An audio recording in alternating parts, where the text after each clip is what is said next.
Well, we've got a new global survey that's revealing a disconnect between organizations and, yes, their coworkers, their employees, right? So it's really no laughing matter because 1 in 3 workers are prepared to quit in the next year. We've heard of quiet quitting and all kinds of issues in the workplace now, a lack of work-life balance. But here to share some balance with us and more on this report is Tim Dupree, president of Kelly Professional and Industrial and Senior Vice President of Kelly. Hey, let's start with this. What are the key findings of the 2023 Kelly Global Report?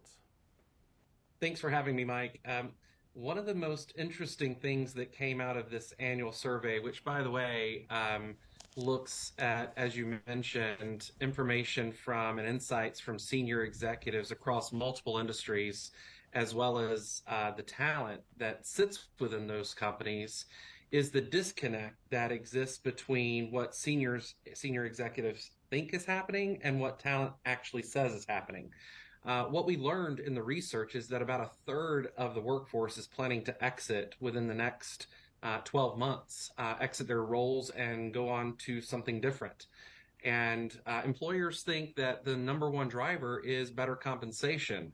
And while compensation is important, what the workers told us is that they want better work-life balance, as you mentioned, but they also want career development, a career path, and career advancement. So a major disconnect is one of the things that we learned in our research. Yeah, it's so interesting. I remember my grandparents, parents, I mean, you'd start with a company and you would have a plan and goals, and many times you would work for them for 30 years. You would have pensions. It was like a family, and it worked. It's broken, okay? So what is the workforce resilience? I mean, what is that today, and why is it so important? Yeah, when we think of a resilient workforce, we think of a workforce that has really three characteristics. One, is it agile? Do companies have a workforce that has the ability to scale, grow, and contract based on different things happening around them? Could be broader macroeconomic conditions. It could be consumer-driven changes. It could be multitude of different things that happen, but is the workforce able to adapt and have agility to meet the needs of the business? The second thing that we look at is, does the workforce have capability to drive the skills and grow skills and reskill for the future needs of the organization? And then finally, is more cultural. Does the company have a diverse and inclusive mindset where every workforce member has a sense of belonging, where they feel like they're included and they can contribute not only to the current but the future needs of the organization? And what we found in our research is the companies that have the most resilient workforce have those three common characteristics, all running on all cylinders. Yeah, that's very good points there. Those important points of not just compensation, feeling appreciated, having those goals, but it seems like it's a needle in a haystack finding that company nowadays. So does talent still have an advantage in the workplace?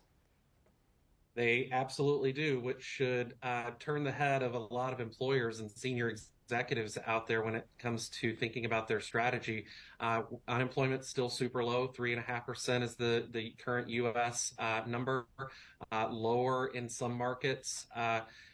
There's 2 jobs for every job seeker. So if you're on the market right now for a new career, a new job, now's a great time to be looking, and it really gets the attention of the senior executives who, quite frankly, in their mind, it's the number one challenge that they face, is to make certain that they can attract and retain the workforce to execute against its business objectives. So talent definitely recognizes that they're in the driver's seat here.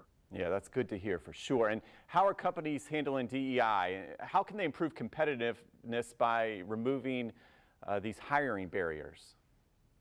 Yeah, we get this question a lot from our clients, and what we talk to our clients about is removing some of the outdated practices and policies, looking at your educational requirements to determine, is a degree really required for that position, or does experience matter more even?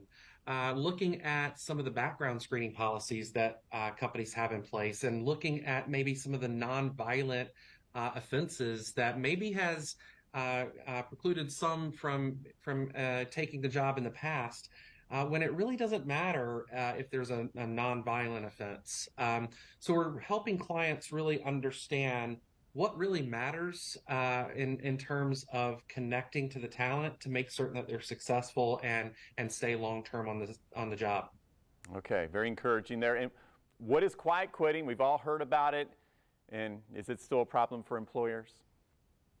It absolutely is, and it actually came through in our research as well. So, quiet quitting is when an employee feels, frankly, overworked, undervalued, maybe undercompensated, and they're doing the bare minimum, in some cases, even less than the bare minimum of the job requirements. And in fact, our research showed that about half of the employees who took the survey said that they are participating currently in quiet quitting, meaning they're doing less than what the job requires. In fact, even the senior executives that we interviewed said about half of them have actually personally experienced their staff doing quiet quitting. So it is absolutely very real. It's running rampant throughout organizations today. Okay, well, here's to really a new direction, new start, some more flexibility with these companies, and appreciating everybody. And where can we learn more about this? You can learn more by visiting kellyrework.com. Okay, thank you so much.